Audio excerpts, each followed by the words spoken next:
Hello everyone, welcome to Saroj Mishra YouTube channel में। YouTube channel पर आप सभी का बहुत बहुत स्वागत है।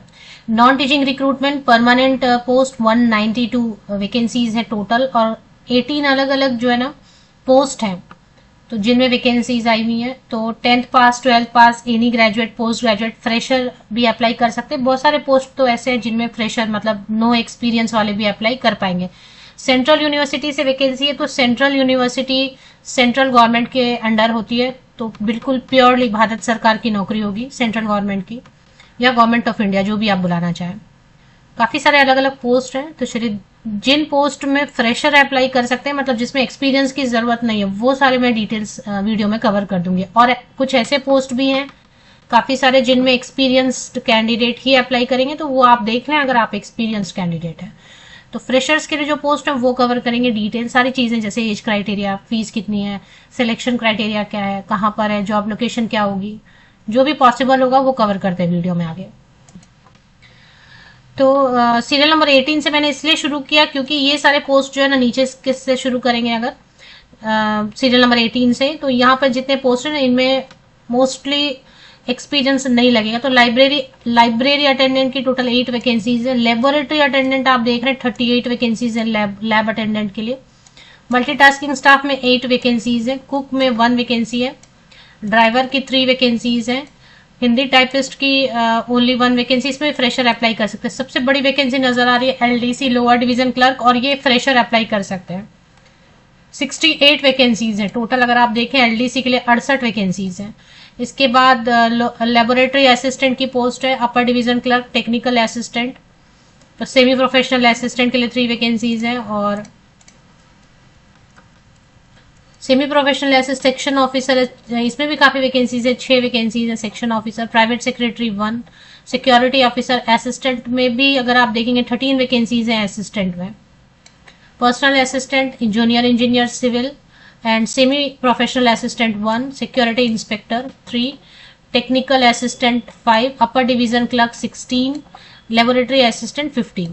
सबसे ज्यादा एलडीसी में lower division clerk serial number 12 पे ज्यादा फोकस करेंगे। 68 वैकेंसी है, सब अप्लाई कर सकते हैं। मुझे लगता है 12 पास मांगा गया होगा ज्यादा से ज्यादा, तो 12 पास है, ग्रेजुएट है, पोस्ट ग्रेजुएट है, सब अप्लाई कर सकते हैं।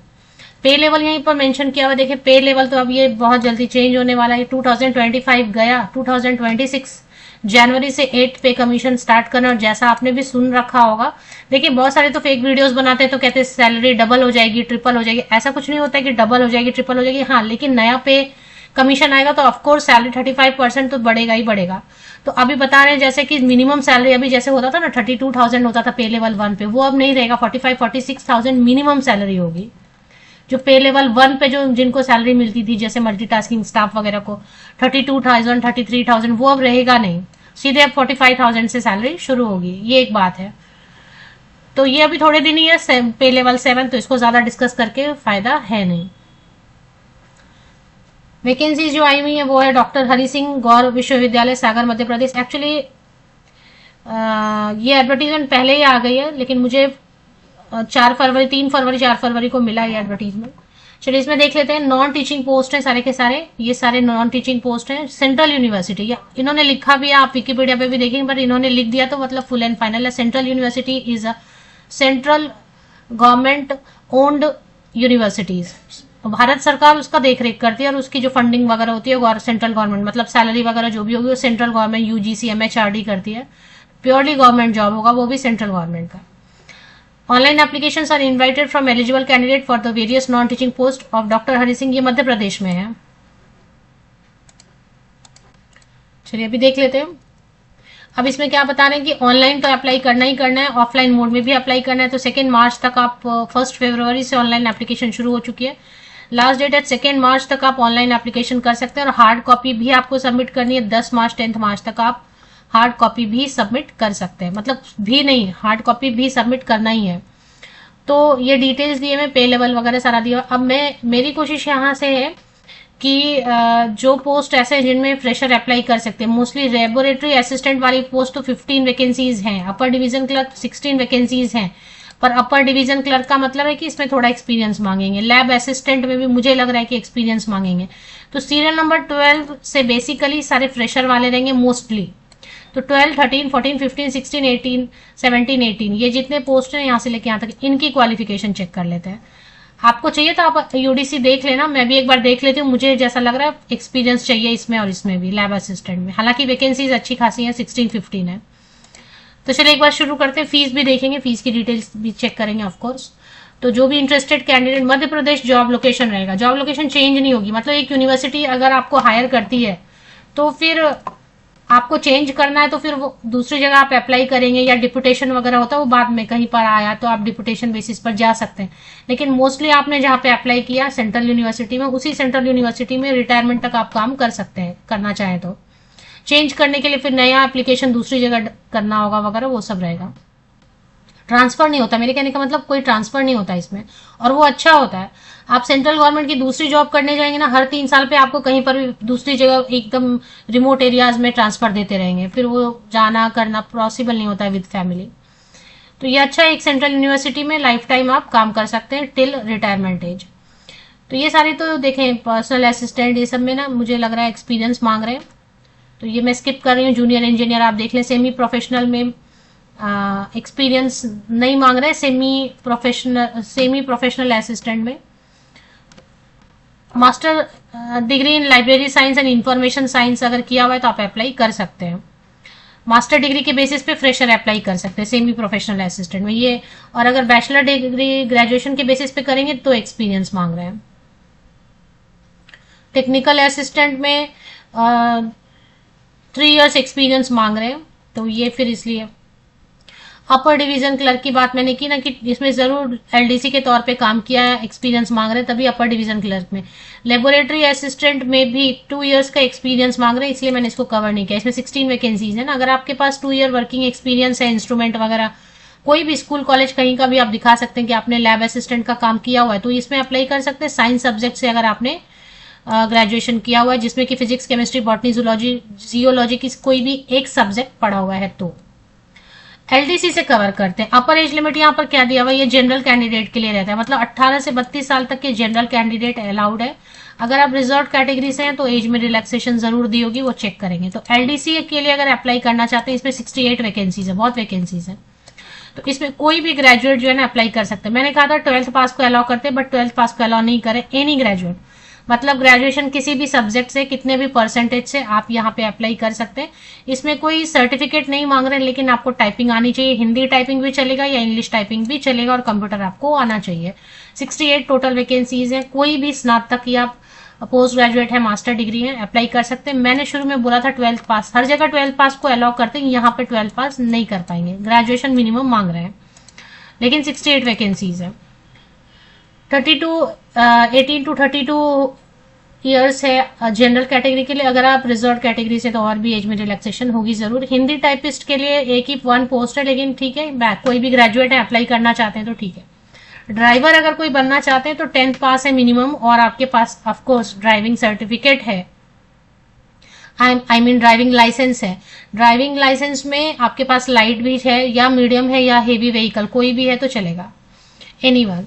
और एक्सपीरियंस मांगते हैं ड्राइवर वाली पोस्ट के लिए 5 इयर्स। कुक पे 18 to 32 ईयर्स तक के कैंडिडेट कुक में अप्लाई कर सकते हैं। इसमें 10th पास है और आईटीआई आपने बेकरी से किया हुआ है एंड 3 इयर्स एक्सपीरियंस है तो अप्लाई कर सकते हैं। मल्टीटास्किंग में 18 से 32 साल जनरल, अगर आप SC ST OBC कैंडिडेट है तो और भी एज में रिलैक्सेशन मिलेगी। इसके लिए ज्यादा कुछ नहीं, सिर्फ 10th पास है तब भी अप्लाई कर सकते हैं, ओनली 10th पास है, कम से कम 10वीं पास किया हुआ है। परसेंटेज का भी कोई प्रॉब्लम नहीं है, 40-30 आपको एग्जाम देना होगा ना, एग्जाम आपको क्वालिफाई करना होगा। और अगर ITI है तो ITI वाले भी अप्लाई कर सकते हैं, ITI कोई भी ट्रेड, क्योंकि ITI में ऐसा ट्रेड लिखा नहीं है। लेबोरेटरी अटेंडेंट की बात करते हैं, इसमें कोई भी 12th पास है, साइंस से होता है ना, inter science, inter arts, inter commerce, but अगर आपने जूनियर कॉलेज साइंस से पास किया हुआ है स्ट्रीम से तो आप बिल्कुल 12th पास अगर आपने साइंस स्ट्रीम से किया हो तो आप बिल्कुल अप्लाई कर सकते हैं। 18 से 32 वर्ष तक के कैंडिडेट अप्लाई कर सकते हैं। इसमें जनरल कैंडिडेट के लिए 32 बता रही हूँ, एज में रिलैक्सेशन मिलेगी अगर आप रिजर्व कैटेगरी से हैं तो। अब अगर 10th वाले भी हैं तो वो भी अप्लाई कर सकते हैं, लेकिन 10th वाले अगर अप्लाई करेंगे तो उनको एक सर्टिफिकेट चाहिए, लेबोरेटरी टेक्नोलॉजी से रिलेटेड कोई सर्टिफिकेट है तो, नहीं तो 12th वाले करेंगे ना, 12th साइंस वाले। और लाइब्रेरी अटेंडेंट 18 to 32 ईयर्स तक के कैंडिडेट, इसमें 1 साल का एक्सपीरियंस भी मांग रहे हैं, सर्टिफिकेट होना चाहिए लाइब्रेरी साइंस में, एंड 12th आपने मिनिमम किया हुआ है। तो how to apply, online application portal दिया हुआ है वेबसाइट पर, फीस चेक करेंगे, एंड ये आपको फॉर्मेट दिया हुआ है इन्होंने, ये हार्ड कॉपी भी आपको सबमिट करनी है, तो ये फॉर्मेट कट करना होगा शायद, इसका फॉर्मेट को कट करके आप हार्ड कॉपी कैसे सबमिट करना, पॉइंट नंबर 6 पे लिखा है, पेज नंबर 7 पे 11 पेजेस की एडवर्टीजमेंट है। पेज नंबर 6 पे कैसे हार्ड कॉपी, ऑनलाइन तो आप अप्लाई कर ही देंगे, ऑनलाइन अप्लाई करने के बाद आप प्रिंट आउट लेंगे और उसके बाद यहाँ पर जो भी बताया इसको अच्छे से पढ़ना है। एप्लीकेशन के ऊपर क्या लिखना है, application for the post of, जो भी पोस्ट है, जो भी कैटेगरी है, वो आपको मेंशन करके भेजना है। फीस देखते हैं, फीस किसी को भी छोड़ नहीं रहे, फीस सबसे ले रहे हैं। मिनिमम 500 SC ST PWD, एक serviceman, female, all female candidate, किसी भी कैटेगरी की महिला अभ्यर्थी है 500 रुपीज। और अब मेल कैंडिडेट, पुरुष अभ्यर्थी general, OBC, non creamy layer, EWS category के पुरुष अभ्यर्थी male candidate 1000 rupees application fees. Application fees non refundable है। चलिए अब आगे देखते हैं इन्होंने कुछ सिलेक्शन प्रोसेस बताया या नहीं बताया है। टर्म्स एंड कंडीशंस में देख रहे हैं आगे, अभी पेज नंबर 8 पे चले आए, अभी तक इन्होंने कुछ भी सिलेक्शन से रिलेटेड नहीं बताया है। पेज नंबर 9 भी चले आए, पेज नंबर 10 भी खत्म हो रहा है, अभी पेज नंबर 11 में यहाँ पर कुछ भी इन्होंने सिलेक्शन से रिलेटेड नहीं बताया। तो सिलेक्शन कैसे करेंगे देखते, एक बार सर्च करके अगर कुछ मेंशन किया है तो। चलिए सिलेक्शन के बारे में इन्होंने शॉर्ट में लिख दिया कि जो ग्रुप बी और ग्रुप सी का पोस्ट, हमने जो बेसिकली देखा वो ग्रुप बी ग्रुप सी के ही पोस्ट है, उसमें इंटरव्यू नहीं होगा। No interview shall be held for appointment to the post of group B and group C. अब इसमें टेस्ट भी जरूरी नहीं है, हो सकता है रिटन टेस्ट लेंगे, वो डिपेंड करेगा कितने एप्लीकेशन आएंगे इनके पास, हो सकता है रिटन टेस्ट लेंगे, और अगर जरूरत नहीं कम फॉर्म आएंगे तो ये सिर्फ स्किल टेस्ट ले लेंगे। जैसे कि अगर LDC है तो टाइपिंग स्किल टेस्ट कर लेंगे, कंप्यूटर प्रोफिशिएंसी टेस्ट ले लेंगे, हो सकता है रिटन टेस्ट नहीं भी लें। और अगर बहुत ज्यादा आ जाएंगे, फॉर्म सबमिट हो जाएंगे तो फिर रिटन टेस्ट ले सकते हैं, दैट इज नॉट श्योर। तो इंटरव्यू नहीं होगी, लेकिन जो भी होगा रिटन होगा, और साथ में स्किल टेस्ट हो सकता है या फिर सिर्फ स्किल टेस्ट लेंगे। सिलेबस अगर एग्जाम लेंगे तो एग्जाम का क्या पैटर्न रहेगा, क्या सिलेबस रहेगा, ये बाद में ऑफिशियल वेबसाइट पर आ जाएगा। तो मान लेते हैं मैंने बताया और आपने अप्लाई किया, तो फिर इसके बाद मैं तो वीडियो नहीं बनाऊंगी, एक बार फिर रिमाइंडर वीडियो, लास्ट डेट आ गई वगैरह करके बना सकती हूँ। फिर आपकी रिस्पॉन्सिबिलिटी रहेगी, वेबसाइट बार बार चेक करना पड़ेगा कि एग्जाम की डेट आ गए, एग्जाम का सिलेबस आया नहीं आया, हॉल टिकट आया नहीं आया। क्योंकि अभी अगर इन्होंने सिलेबस वगैरह दे दिया होता तो फिर ठीक था, फिर तो आप पढ़ाई शुरू करते या देखते उसको चेक करते, पर ये तो कुछ इन्होंने दिया नहीं। पहले ये फीस कलेक्शन करेंगे, बाद में सोचेंगे क्या करना है, तो थोड़ा इसमें रिस्क रहेगा। तो ये आप सोच समझ लें, हॉल टिकट, कॉल लेटर, सबके लिए सिलेबस, एग्जाम होगा नहीं होगा, सिर्फ टेस्ट होगा, स्किल टेस्ट होगा, कंप्यूटर टेस्ट, ये सारी इन्फॉर्मेशन ये बाद में वेबसाइट पे एक एक करके डालेंगे। फिर अगर कुछ आपसे मिस हो गया देखना वगैरह, तो ये आपका जो है ना, जो आप फीस पे करेंगे वो तो हो जाएगा वेस्ट।